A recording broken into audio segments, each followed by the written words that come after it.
All right, so back just like we promised. Today is Monday all over again, and you know what time it is. It's time to give you all the latest updates about the latest happenings in the world of football. And a whole lot has happened, since the last time you saw us on the show, on the channel. A whole lot, from Ekitike going to Liverpool. Mbeumo Saga is finally over. But you know what saga that is not over yet? Gyokeres Saga is not over. All the celebration, all the this that I was doing last week, it's still not over the line yet. And so I have a whole lot to talk about. We're going to be talking about the WAFCON as well. We're going to be talking about the Euros, the Women's Euros 2025, all the drama, and all the penalties missed as well. We're talking about so a whole lot to talk about. So where do we start from? Let's start from the world of transfers. Now to our transfers, let's start with Ekitike to Liverpool. Ekitike to Liverpool.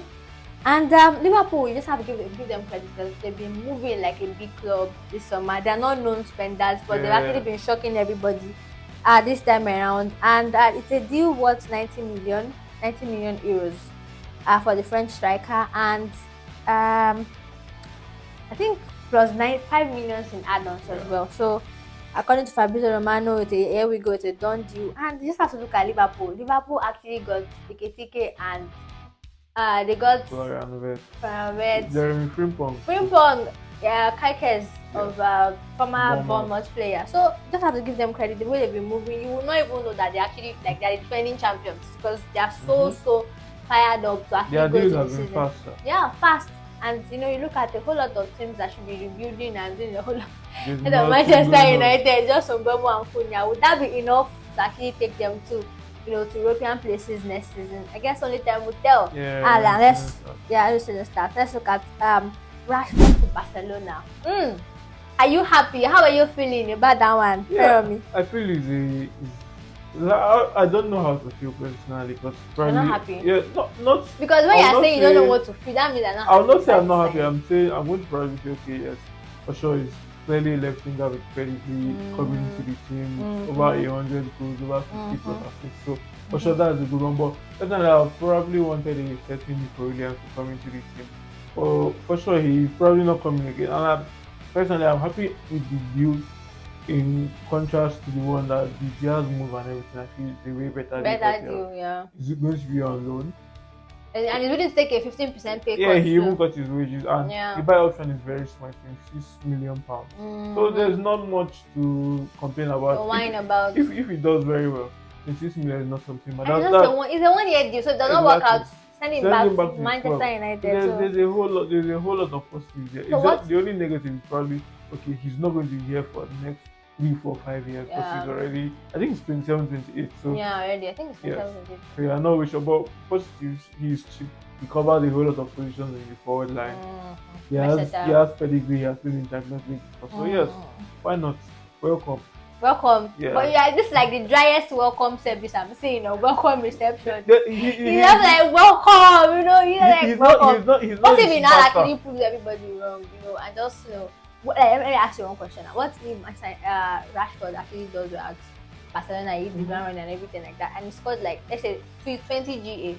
Would you like extend? I feel it's very possible. Personally, I think the contract is going to be extended. It's going to come on the permanent, because I feel as a flick system, every attacker surely have something to go home with. See Ferran Torres from last season. We even saw Firmino from last season to also increase his goals and assists. So I feel he's going to come good in the system. Well, yes, I don't know how long, like the duration of my issue is going to be, how long he's going to give to the Barcelona side.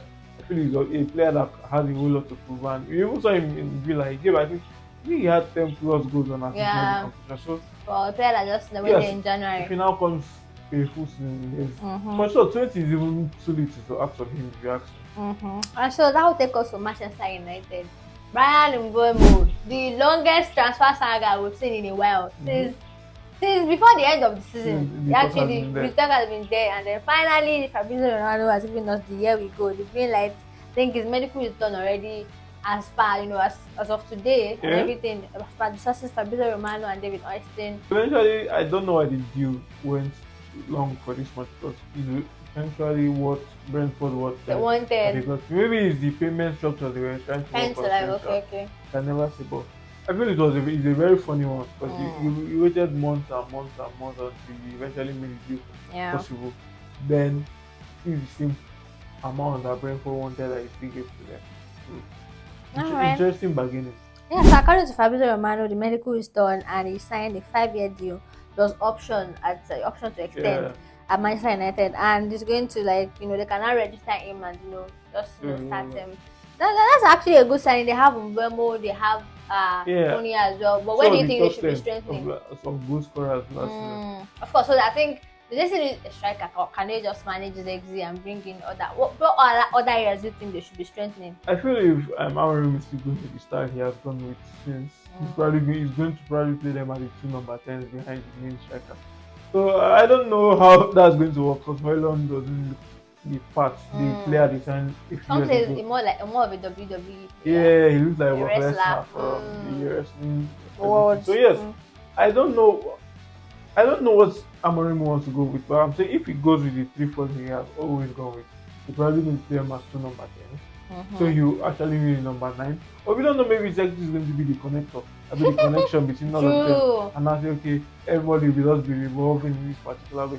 But the real ones have been that United still want a number 9 and they still want to call out. Midfielders as well, because do you think relying on Casemiro, and Ugarte? Yeah. well, only time will tell. Could mine is also still there, funny enough. But I don't think Ruben Amorim is a big fan of Mino though. Yeah, he was. I feel Mino was injured when Ruben Amorim came, so that sort of probably played into him not actually giving him a whole lot of opportunities. But now Mino is fit. He's so Kolaya from the academy. I don't know why he went for Ugarte though. But I don't know. United are an interesting side.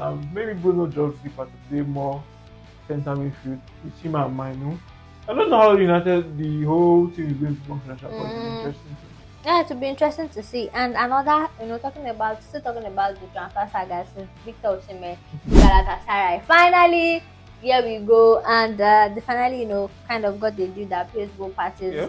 And that is Galatasaray will pay 40 million euros now, and they will pay 35 million in 1 year.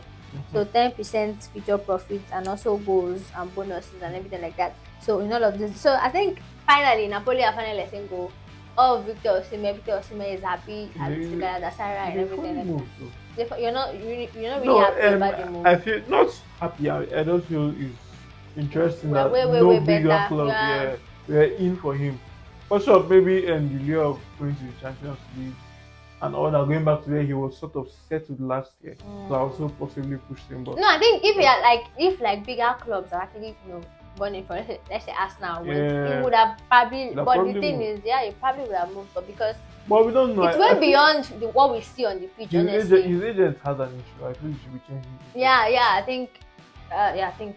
Because you should be doing better with the moves and it's a funny move, because we are seeing a certain Liverpool sign Hugo Ekitike, and then they started. That's why I said it's actually for me, because if it's based on quality, no offense to Ekitike, I feel Osimhen is better. Yeah, Osimhen but I think it's way beyond what we see on the pitch. There's a whole lot behind, a whole lot of things that we don't know. So as a neutral, we should just mind our business and report. He doesn't enjoy himself. I hope he does well at Galatasaray. They're going to be playing in Champions League as well. He's going to do well. He's going to probably put them. I don't know where they're going to finish in the Champions League, because I've seen them sign Sane. Icardi also coming back from the ACL injury. And they also want to get Ederson. We'll get into that. So I don't know how good they're going to do, but they are sort of looking competitive. If you ask me. Now let's talk about the transfer saga that is starting to get boring. The Viktor Gyokeres transfer saga, and we saw something yesterday on Sunday, where we saw like a whole lot of news of links to Manchester United. Manchester United wants to hijack the deal. Well, if you are not aware yet, actually a false rumor and everything like that. Fabrizio Romano came to clarify that he does not have any idea or any news about Victor. I think probably Sporting are trying to put pressure on Arsenal to actually to do something. That's actually a dirty play though, because he's always said that he wants to go to Arsenal. So why are you trying to bring Manchester United? And if you think Manchester United can actually afford to pay what you want Arsenal with the amount they have already spent already, so I think it's going to be too much. Yeah, so Viktor Gyokeres wants to be an Arsenal player, and Arsenal too is also getting tiring now. This guy clearly wants to be an Arsenal player. It is not too much to actually get it done. Because the fact that the player actually wants to join you is not enough to actually give you motivation. Yeah, and you are even paying less. If you actually gone for church today, we have paid more. A whole like the gap in valuation self is so it's insane. So I think they should be getting it done. And the plan was to actually get him on on tour with the guys to Asia, but it's not going to happen. Probably that will still happen. It might still happen, but I hope so. Probably. An Arsenal fan, I do hope so. Well, let's talk about Ethan Waneri as well. The Saga too. It was like Chelsea wanted to hijack the deal, but now it's done and dusted. He signed a 5-year contract with Arsenal, contract extension actually, and it will be here until 2030. And I think it has one more year to extend as well. So, they're a great one for Arsenal, retaining their academy product, which they've kind of struggled to do for a while now. They've lost a whole lot of players to Chelsea, to Manchester United. So getting one of their star academy players to keep is actually one great thing to achieve for them. But with the Madueke signing, where does he fit? I feel there are a whole lot of questions. For me, I feel like Madueke. Everybody say Madueke is Saka's backup. I don't really believe it. Do you believe it? I don't. Well, we know probably his best position is right wing. Yeah, he's right wing. So that's probably where the whole conversation is coming from. Yeah, he's right. And Winari's best position, if you ask me, is midfield. No, it's midfield. Because the thing is, he's not really had opportunities to actually play in midfield because of other guys and everything. But when Saka got injured, Arteta he needs to learn to take more risks. I feel like he should take more. I feel like he has this talented guys. Look at Miles Kelly running the game, dribbling past players at the Bernabeu. So I think the confidence is there. He just needs to trust these guys more and just let them shine. Let them shine. Who the hell Lewis Kelly was even in midfielder? Yeah, and now playing wonderfully well at left back as well. Yeah. Now let's talk about another transfer saga. Finally, we are done with the transfer sagas. Let's talk about James Trafford to Manchester City. The funny how it was actually a Manchester City player, academy player product, and he's trying to get him back in. I think Ederson is probably going to Galatasaray, but no official bid from clubs to club yet. But I feel like it's probably going to happen because Ederson has not really been at that level anymore. And James Trafford is actually a very nice young goalkeeper. I think 21 euros in 2020. His performances, even in the finals, even penalties and all that. And also his performances for Burnley. Yeah, it's an interesting move though. It's a very interesting move because when Man City sold him, you added a 40 million buyback clause, and now they're trying to reduce the buyback clause. So I don't know. it's just an interesting move actually because I feel he's going to be an England international for the long term. After Pickford. Yes, I feel he's going to be coming in. So yes, it's a good one. Also add to their homegrown quota. So yes, a whole lot. It's a good move for Ederson. Ederson with the most assists by a keeper in the Premier League. I feel he's the keeper that was praised for his ball playing activities rather than his shot stopping. So, but Trafford sort of mix everything up. Together. So, maybe he will elevate the City side, concede less goals. I feel like Ederson is kind of underrated a little bit, not because he's because I feel like people just tend to say always a good ball playing but actually ignore his ball saving capacity. I feel like it's actually a quality keeper, honestly. But I just feel like he's not really up there anymore. He has fallen off. A whole lot of Man City. I feel the Man City defense have had. Guys are falling off. Only Guardiola Akonji, they all had a very poor season altogether. I don't think it's they are paying for that probably. Yes, I don't think it's just a issue. I think it's also general defensive. Across board. Now let's check other news making the world of rounds in the world of transfers. Evan Ferguson, one of the prospects, one of the hyped up strikers. I remember when he scored a hat-trick against Brighton was playing for Brighton, but now he's going to Roma. Going to I think Syria. Syria. I don't know how that move is going to work out.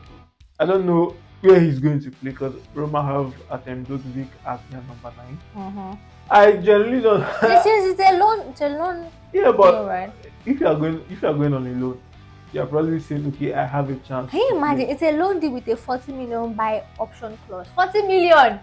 That's how it's just like it went from like 80 to 90 Yeah, million to he, like I still 40. remember there were a whole lot of talk that he was the next 120 million Brighton player. Yeah, But I don't know. I don't the know. injuries, I feel he's going his to stall. injuries, The move is honestly. even going to stall his progression if he asks me. I He think might that I not. think He might not. because how is he going to be Are starting they ahead playing of in the those guys? Champions League though? I No, think so. I think they are playing in the Europa Europa. League. But how is he going to start ahead Roma's number 9 right now? Probably going to be a bench player. Why will you get like why will you get But Dovik is also gave them plus he came in from the La Liga 2 seasons ago with 23 goals and also gave them double digits again this particular season. So why will you be pushing him for an Iba Ferguson who hasn't scored up to 10 goals in the last 2 years? Okay. So I don't know how the deal is going to work out. I generally don't know how it's going to work out. Well, I think only time will tell. We'll see Yeah. how they implement both strikers in the team. Now let's look at Bayern Munich for Luis Diaz. I think it's actually getting interesting, honestly. They're also looking elsewhere. They're looking at the Malik Fofana. I think yeah, I feel that is much more, yeah, because the price tag for Liverpool, like coming from Liverpool, is I actually know too Liverpool much. wants to sell him. They don't want to, but They don't want to. Well, I think Bayern too are not like known to spend a whole lot of money like in that. quotes, for a lack of using a better word, I feel Bayern are stupid. Because there's clearly no need for it to be going for a league. Yeah, I still remember having a conversation with a mutual of mine, and I told him that Diaz has never shown in any way that he can become a world beater. And can be From Porto, consistent. yeah. It's never been consistent. That's the problem I have with The Luis 13 Diaz. goals he scored for Manchester in the Liverpool side in Premier League season, 7 came in a whole rush. Like 7 goals came in, I think in like the first few games of the season, and then he had a goal drought for a very long while. He was not bringing anything. So why would you be signing his 28? So why would you be signing that? Sort of. Like I said, it's a stupid move if you ask me. There's no club that should actually be paying. Even 30 million is even too much to ask for this. Well, our news from the Saudi Pro League, we have another prodigal son making his way back home, and that is Pierre-Emerick Aubameyang. He's making his way back to Olympic Marseille. And you would think, why did he go to Saudi Pro League in the first place? But he's back now. He's back now in Europe. He went to get his change. I think Marseille in Champions League. Yeah, they are. But they deserve it all. Yeah. That should be interesting. That should actually be with Greenwood too. Greenwood. Yeah. Wow. That's a nice one. Interesting line. Contract agreed on 2027. Yeah, and that's actually a nice move for him. Yeah. I never really, kind of like fact that I went to Saudi Pro League because I think he still had it in him. Yeah, he has a whole lot of quality to still offer. And then finally, Real Madrid and Thibaut Courtois finally they've agreed a contract in 2027, 2 more years. So I think another people are still yet to see the best of Courtois. I don't know. I still don't know. It's an interesting. Although it's a contract extension, but I don't know. I think he's on the other side of 30 now. So 2 more years is not actually bad. But yeah, he should welcome to score concede more goals at this season the class. He's welcome to concede. He didn't really play a whole lot of a classic. I think he didn't play the first one that they lost 4-0. Then he played. He just played in the rest. Okay. Well, we'll see. All this classical thing, we'll see what happens at the end of the day, Sha. Well, I think it's your time to shine because there was a time too that was Real Madrid that was always winning their classical. Now I think it shifted. Maybe it will shift back. It's not shifting. It's not shifting. Okay, not shifting. Okay, no problem. Now let's talk about the Women's Euro 2025 and a whole lot of drama. Drama starting from the Sweden versus England game. Yeah. A whole lot of drama because I backed England to win from the get-go. But then when I saw the game from start to finish. And then for me, I think Sweden kind of celebrated too early. Yeah. And then they removed their quality players. And then blah, blah, blah, blah, blah, All blah. that happened. So. But I feel it has been an interesting tournament. Although the English side have flattered to deceive because their first game they lost. Then they went on to win, I think, 5-0. 5-1. Then they were like, oh yeah, this English side that we know, Sarina Wegman is working her wonders again. Then quarterfinals come and they face it tough side. But like, in all respect to Netherlands and Wales, they are in the toughest position in women's football. So England sort of found it easy. Then when they now face the Sweden side, Sweden had them pushed to the wall a whole lot of times. If not for Hamptons, like even being a 3-0 first half. So yes, it was just that it was the goalkeeper coming up top for the team, and then the penalty shootout again was just better than I was saying is comical football from from both teams. Actually, because I just had to kind of remind me of a certain Barcelona versus Inter Milan too. They were just minutes away from securing a win, and they And just not just do bottled it. it. They just bottled it. Bottled is the word. So, let's look at other games that went down, and that's Switzerland versus Spain. I respected Yeah.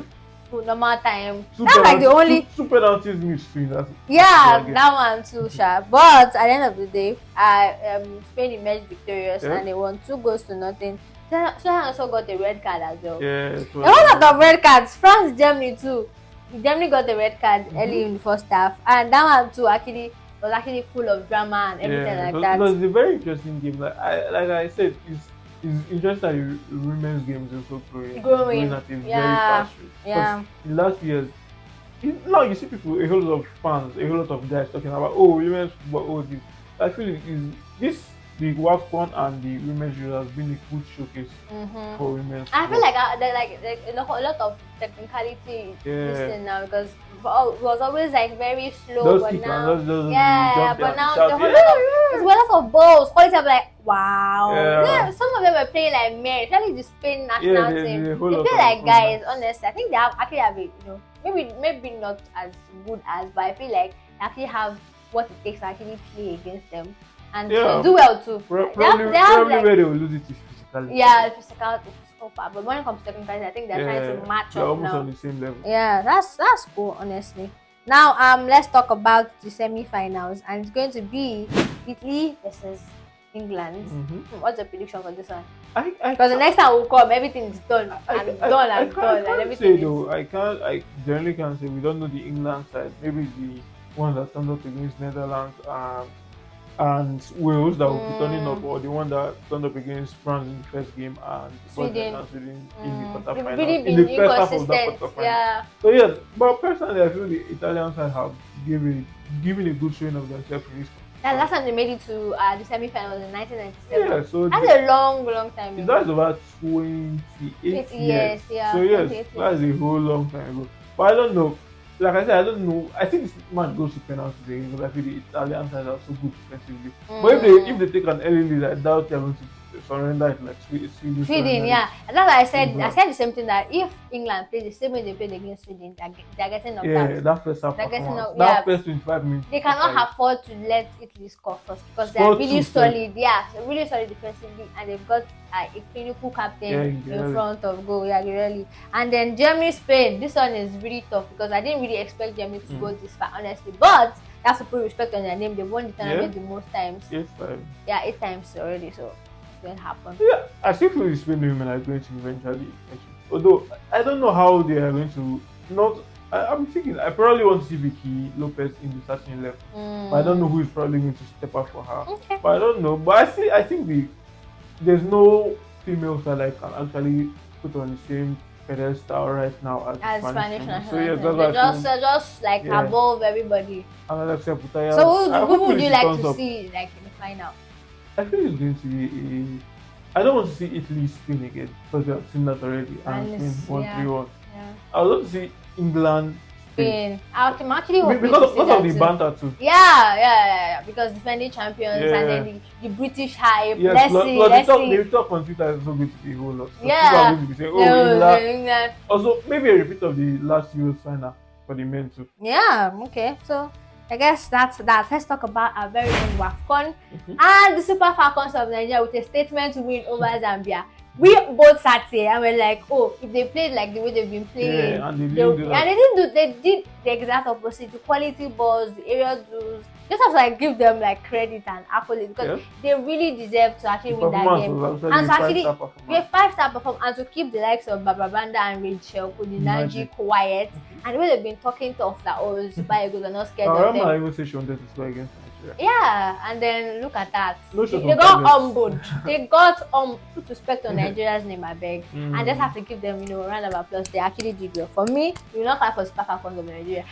She did not start until we win. I feel like for me, I think eliminating Zambia is actually a statement to me, because Zambia actually one of those teams to actually back to actually win the competition, because I feel like they've got the quality, but to actually deal with them the way we did. Yeah. I don't want to see a replica of what we did against South Africa. Now that it's going to be South Africa and Nigeria. Now let's look at the results. Zambia and Nigeria ended in a 5-0 victory to Super Falcons of Nigeria, and then Morocco and Mali. Morocco beat Mali 3-1, and Algeria, Ghana. That one a new. Very poor. Very Game. poor. Very boring game. I think almost all the games of Algeria has been the worst games of the tournament. Even Ghana, they've not really scored only one goal in the competition. Just one goal. Well, that means it just like shows that there's like a whole lot of work to do. It's just Morocco and actually doing well. The other North African countries, they've been really poor. And let's look at So Algeria, Ghana 4-2 on penalties. Of course, Ghana won that one 4-2. And South Africa, Senegal. This one was actually, like I said, it was going to be a tough one. I predicted South Africa to win 2-1 because I think Senegal, they've actually held their, Yeah, they held their own against Zambia. Yeah, against Zambia. So they actually did well in Group A to actually get out of that group as well. So a great one for them. But I think that was just not enough against the experience of the defending champions, the Bafana of South Africa. And that is, South Africa won 4-1 on penalties. So let me ask you the big question. There's going to be a semi-final of South Africa and Nigeria, and then Morocco and Ghana. We all know that Morocco is going to be. Yeah. No offense to Ghana. So all our Ghanaian viewers, I'm sorry, but there's no way you are getting past Morocco. There's no possible way. Or say the same thing against Zambia too. No, there's no Zambia, Nigeria. Nigeria. The way Ghana has been, if they put up that performance, oh God. That's the end. But I think the home pressure is going to be on them, so they're probably not going to be able to hold their own against the Moroccans. Yeah. All right. So, South Africa, Nigeria, Super Falcons. Now like the beef is there, the history is there, like a familiar foe. We know how to play each other. That's not the first time. That one defending champions. Yeah. People on the way to Mission X. Mission X versus defending champions. Who do you back to win this one? If Nigeria puts up the performance they put up against Zambia, there's no, I doubt there's any side that can hold their own against them. If such performance. So hopefully I won't be that clinical again because it's like too much to ask them because we were so clinical that day. Actually, where's all this word before now? We have scored 3 goals throughout the whole competition. We scored 5. So 9 goals now. And we've kept a clean sheet. So that's actually a good record. That's like a great record. 4 clean Going into this one, we've not considered a goal yet. We scored the most goals as well. Have we scored the most goals? Yeah, I think so. 9 goals. No, Zambia scored 3 in their first game. I think they scored 2 in their second game. No, they scored 2 in their first game against Morocco, 3 in their second game. That's 5. Then 1 is 6. So Nigeria, 9 goals. Yeah. So who do you back to him? I'm going to back Nigeria to put up performance.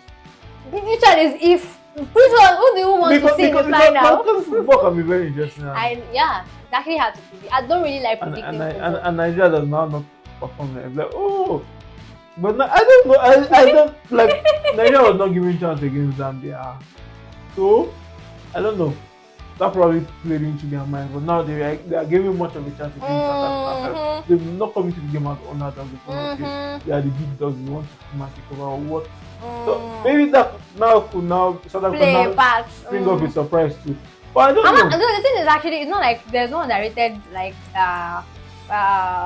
person going into this one because South Africa are defending champions. Yeah, we know what the Nigerians are like they've won it the most time. They're the dogs of the country. They're the big dogs of the so it's like a very, very difficult tie to predict. So I don't think anybody is going to that competition. I think Nigeria is eventually going to win. So you're saying Morocco Nigeria final. Is that what you're saying? Yes. So we do this like back. But by that will come next week Monday. Everything is done already. I'll probably back Morocco. Because of their home. No. That's the only what are you trying to say? That's the only reason I want to back them. Because no. You know that if there's any country in this world that does not really care about where you're from or where they, Nigeria will always go somewhere and okay. Even if they have like everybody in the country in that stadium that will find out. I just cannot. Unless something with the officials and everything. The pressure. I feel pressure from the fans because I feel the Nigerians are having to use full stadium in this competition, especially. So now imagine. But actually, most of them are playing for like big clubs abroad, so they don't really. I'm not. See, that's the list of my. North African fans are very hostile. Nobody cares. Nobody care. Me, if I know the girls are super confident. They don't really care. They've played at like more, very more hostile grounds, and they know how they're professionals. So I don't think that should be a problem. But I get the psychological part and everything, but I don't think that is enough to just say, oh, that is why Morocco should win. That's what I'm just giving it to man. Yes, I'm giving it to Morocco to win. Yeah, but we don't know Nigeria. We don't know. I feel like if we get to that final, I think we might actually go because we have like something to do. We have something to do. I want to make Mission X is on the line. You can't get to the final and then just lose it now. So now imagine Nigeria loses in semi-final. That I said that if we get to the final, I think we're going to win. But because we have cross South Africa. What's in front of us? Yeah. Yeah, I don't know. I just cannot say that, but you just. Well, so for me, I'm backing Nigeria Super Falcons all the way. We are backing Morocco. That's the business. Well, that's your opinion. That is the video there, guys. Make sure you like and subscribe, and see you guys next week Monday, as usual. And then we've got another video coming, something entirely different from the updates and everything. And you just see when it happens. I think that will be on Thursday or on Wednesday. We're not sure because the editing takes a whole lot of time to do, and I'm doing it by myself. So please like, share, and subscribe. See you guys later. Bye. Subscribe to my channel.